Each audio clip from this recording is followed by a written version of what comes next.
ETF index mutual funds నేర్చుకుని stock మార్కెట్లో రాణించాలనుకుంటున్నారా? వెంటనే ఈ నెంబర్కి కాల్ చేయండి. నమస్తే, welcome back to Suman TV. Present మనతో పాటు ఉన్నారు eminent English faculty, American accent trainer, expert in spoken English K Ashok Chakravarthy garu. నమస్తే సార్. నమస్తే. Sir, English versus dignity, style, fame అంటే ఏం చెప్తారు? అంటే ఇంగ్లీష్ వస్తేనే మనకి డిగ్నిటీ ఉంటుంది, రెస్పెక్ట్ ఉంటుంది, హానర్ చేస్తారు, 10 మందిలో మనం వెళ్ళి చర్చ చేయడానికి కూడా ఈజీగా ఉంటుంది. దానివల్లే వెనుకబడిపోతున్నాము. నువ్వేంటి వెనకాల కూర్చున్నావు, ముందుకు వెళ్ళొచ్చు కదా స్టేజ్ ముందుకంటే, నాకు ఇంగ్లీష్ రాదు, నేను ముందు కూర్చోలేను అని చెప్పేసి కొంతమంది అంటూ ఉంటారు. అంటే ఇంగ్లీష్ వల్ల ఇంకోటి ఏంటంటే సంపాదన ఎక్కువ, కూడా సక్సెస్ రేట్ కూడా ఇంగ్లీష్ బాగా వస్తేనే సక్సెస్ రేట్ కూడా ఉంటుంది అని అంటే ఒకసారి మీరు ఏం చెప్తారు? ఇంగ్లీష్ వర్సెస్ డిగ్నిటీ అన్నారు కదా మీరు. ఇంగ్లీష్ ఉంటేనే మర్యాద ఇస్తారు అని చెప్పేసి అనుకుంటే అది నేను అనుకుంటాను ఏంటంటే లో లెవెల్ థాట్. అది అంత హై లెవెల్ థాట్ కాదు. ఇంగ్లీష్ వస్తేనే వాళ్ళు మర్యాద ఇస్తారు అలాది ఏమి ఉండదు. మన మాటని చూసే మర్యాద ఇస్తారు ఎవరైనా సరే. నాకు చాలామంది రెస్పెక్ట్ ఇస్తారు. నేను ఎక్కడికి వెళ్ళినా నన్ను ఇష్టపడతారు, నాకు లైక్ చేస్తారు, నన్ను అభిమానిస్తారు, నేను చెప్పిన మాటకు ఆ ఇంపార్టెన్స్ ఇస్తారు అని నేను చెప్తున్నాను. నేను ఇప్పుడు కూడా చెప్తున్నాను. నేను అది నాకు ఇంగ్లీష్ వస్తుందని కాదు. ఫస్ట్ పాయింట్ ఏంటి అంటే, ఇంగ్లీష్ వచ్చిన వాళ్ళు చాలామంది ఉన్నారు, నాకంటే ఇంగ్లీష్ వచ్చిన వాళ్ళు ఉన్నారు. నేను అందరికంటే ఇంగ్లీష్ ఎక్కువ వస్తుందని నేను ఎప్పుడు చెప్పలేదు. నేను చాలామంది కంటే బాగా చెప్తాను ఇంగ్లీష్. అది నేను గ్యారంటీగా చెప్పగలను. అది చాలామంది ఫ్యాకల్టీస్ ఒప్పుకుంటారు కూడా. అశోక్ సార్ బాగా చెప్తారంట. నాకు మర్యాద ఇస్తారు, నేను చెప్పిన మాటని ఇంపార్టెన్స్ ఇస్తారు అని చెప్పి అంటే అది నా ఇంగ్లీష్ వస్తుందని కాదు. యాక్చువల్గా నా క్యారెక్టర్ని బట్టి మర్యాద ఇస్తారు. మన క్యారెక్టర్ బాగుందనుకోండి, అప్పుడు మర్యాద ఇస్తారే కానీ అప్పుడు రెస్పెక్ట్ని ఎక్స్పెక్ట్ చేయొచ్చే కానీ మీరు ఎక్స్పెక్ట్ చేయాల్సిన అవసరం లేదు. ఆటోమేటిక్గా మీ క్యారెక్టర్ బాగుంది అంటే ఎవరైనా మర్యాద ఇస్తారు. అంతేగాని మన లాంగ్వేజ్ను చూసి మర్యాద ఇస్తారు అని చెప్పేసి నేనైతే అనుకోను. కొంతమందికి అపోహ అయితే ఉంది సార్. ఉంది అలాంటిది చాలా ఏంటంటే ఫీల్ అయిపోతూ ఉంటారు. ఉంది అలాంటిది ఉంది. నేను ఒకసారి చూశాను కదా. నేను ఒకసారి చెప్పాను కూడా అనుకుంటాను. ఏంటంటే ఒకానొక ఆఫీస్కి వెళ్ళి కొంచెం మంచినీళ్ళు ఇవ్వవా అంటే ఇవ్వలేదు. అలాగే please can you bring me A glass of water అని ఇంగ్లీష్లో అడగంగానే వెళ్ళి తీసుకొని వచ్చి ఇచ్చాడు అన్నది నిజంగానే జరిగిన విషయం. ఇది అదే వ్యక్తి, కాకపోతే 2 టైమ్స్ జరిగింది. ఒకానొక సందర్భంలో వెళ్ళాడంట, మంచినీళ్ళు అడిగితే ఇవ్వలేదు. అదే వ్యక్తి ఉన్నాడు అక్కడ. వెళ్ళి ఒకానొక సందర్భంలో వేరే డ్రెస్ వేసుకొని ఇంగ్లీష్లో వెళ్ళి can you bring me glass of water please అని అనగానే వెళ్ళి అరే అని తీసుకొని వచ్చి ఇచ్చాడంట. ఇక్కడ విషయం ఏంటంటే సొసైటీ అంతా అలాగే ఉందని నేను అనడం లేదు. ఇక్కడ విషయం ఏంటి అంటే, ఎవరైతే వెళ్ళి పరిగెత్తుకుంటూ వెళ్ళి వాటర్ తీసుకొచ్చి ఇచ్చాడు చూడండి, వాడికి ఇంగ్లీష్ అంటే ఇష్టం ఉండొచ్చు, లేకపోతే గౌరవం ఉండొచ్చు, లేకపోతే వాడు ఆ పర్సన్ని చూసి పర్సనాలిటీకి మర్యాద ఇచ్చేవాడు ఉండొచ్చు, లేకపోతే ఆ టైకి ఇచ్చాడో లేకపోతే బ్లేజర్కి ఇచ్చాడో దేనికి ఇచ్చాడో తెలియదు మనకు. అంతేగాని మనం అలా అనుకోవాల్సిన అవసరం లేదు. ఇప్పుడు డిగ్నిటీ అన్నారు. డిగ్నిటీ అనేది ఇంగ్లీష్ వచ్చిన వాళ్ళు ఏం చేస్తారంటే వాళ్ళు ఫీల్ అవుతారు అలా, మేము కొంచెం డిగ్నిఫైడ్ పీపుల్ అని చెప్పి ఫీల్ అయ్యే వాళ్ళు మాత్రం నాకు తెలుసు.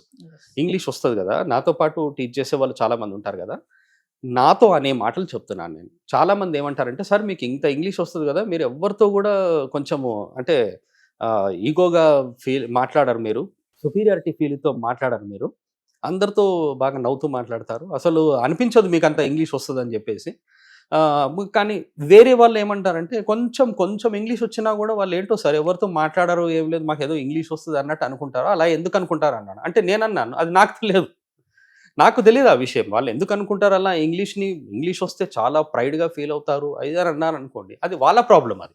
కానీ నిజానికి ఇంగ్లీష్కి ఆ డిగ్నిటీకి అనేది ఏం సంబంధం లేదు. మన మర్యాద, మనం మాట బాగుంది అంటేనే ఎదుటి వాళ్ళు మర్యాద ఇస్తారు. ఇది మాత్రం గ్యారంటీ. ఇది అలాగే సక్సెస్ రేట్ కూడా అన్నారు మీరు. సక్సెస్ రేట్కి కూడా ఇంగ్లీష్కి సంబంధం లేదు. ఇంగ్లీష్ రాని వాళ్ళు కూడా సక్సెస్ అవుతారు, ఇంగ్లీషు వచ్చిన వాళ్ళు కూడా సక్సెస్ అవ్వని వాళ్ళు కూడా ఉన్నారు. కానీ ప్రజెంట్ సొసైటీ మాత్రం ఇంగ్లీష్ వచ్చిందనుకోండి, ఇంగ్లీష్ వచ్చిన వాడు ఎలా ఫీల్ అవుతాడంటే కొంచెం కాన్ఫిడెంట్గా ఉంటాడు. నేను ఖచ్చితంగా ఏదో చేస్తాను అనే కాన్ఫిడెంట్గా ఫీల్ అవుతాడు. అది కూడా ఇన్నర్ థాటే, అది కూడా తన లోపల ఉండాలి అది. అంతేగాని నేను ఏదో జస్ట్ ఇంగ్లీష్ వచ్చింది కదా ఇక నేను ఎక్కడికి వెళ్ళినా నాకు జాబ్ ఇచ్చేస్తారు అని చెప్పి అనుకోవడం అనేది ఓవర్ కాన్ఫిడెన్స్ అవుతుంది. వాళ్ళ ట్రై వాళ్ళు చేయాలి. ఎంతవరకు ఇప్పుడు వాడి చదువు ఉంది, వాడు ఎంతవరకు మార్క్స్ తెచ్చుకున్నాడు, తర్వాత స్కూల్లో ఎలా ఉంది, వాడి బిహేవియర్ ఎలా ఉంది, వాడి పర్సనాలిటీ ఎలా ఉంది, వాడి క్యారెక్టర్ ఎలా ఉంది, వాడి టాకింగ్ స్టైల్ ఎలా ఉంది, అలాగే వాడి డ్రెస్సింగ్ స్టైల్ ఎలా ఉంది, ఇది కూడా ఇంపార్టెంటే కదా. ఇప్పుడు డ్రెస్సింగ్ స్టైల్ బాగా లేకుండా కొందరు ఇలా పిచ్చి వాళ్ళలాగా ఇలా హెయిర్ అంతా ఇట్లా వేసుకొని అన్ని కమ్మలు అవి ఇవి పెట్టుకొని వెళ్ళి అంతా ఈ బొట్లు ఇలా పెట్టుకొని ఇక్కడ ఇది పెట్టుకొని గడ్డం ఇలా ఇంత పెద్దగా పెంచుకొని ఒక ఇంటర్వ్యూకి వెళ్ళాడు అనుకోండి, మంచి కమ్యూనికేషన్తో వెళ్తాడు ఎస్ అనుకుందాం, మంచి కమ్యూనికేషన్తో వెళ్తాడు. Yeah yeah yeah tell me అంటే, yeah can you tell me your introduction అంటే మై సెల్ఫ్ అని ఏదో ఇంట్రడక్షన్ ఏదో మాట్లాడతాడు.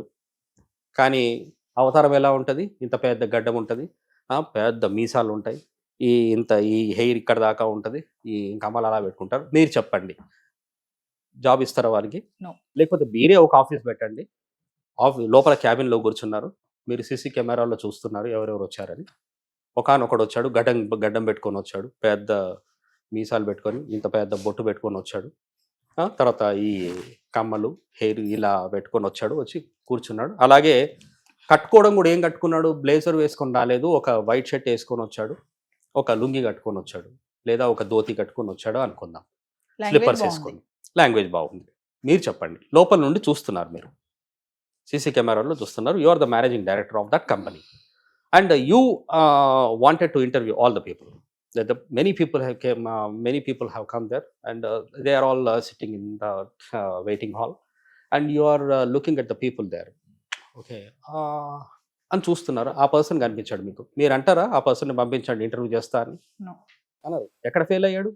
మరి కమ్యూనికేషన్ ఉంది కదా. ఎస్ సక్సెస్ రేట్కి దానికి అనేది అది సంబంధం లేని విషయం. కాకపోతే ఏంటంటే కాన్ఫిడెంట్గా ఉంటారు. ఎస్ ఇంగ్లీష్ వచ్చిన వాళ్ళు ఏంటంటే మనకు జాబ్ వస్తే కొంచెం మంచిగా మాట్లాడడం అనేది అయితే వస్తుంది కదా అని చెప్పి ఇంకా డెవలప్ అయ్యే ఆ ఆలోచనలు వస్తాయని నేను అనుకుంటాను. ఎస్ ఇప్పుడు నేను ఏదైతే చెప్పానో ఇంట్రెస్ట్, పేషెన్స్, కాన్సన్ట్రేషన్ ఉన్నవాడే కదా నేర్చుకునేది.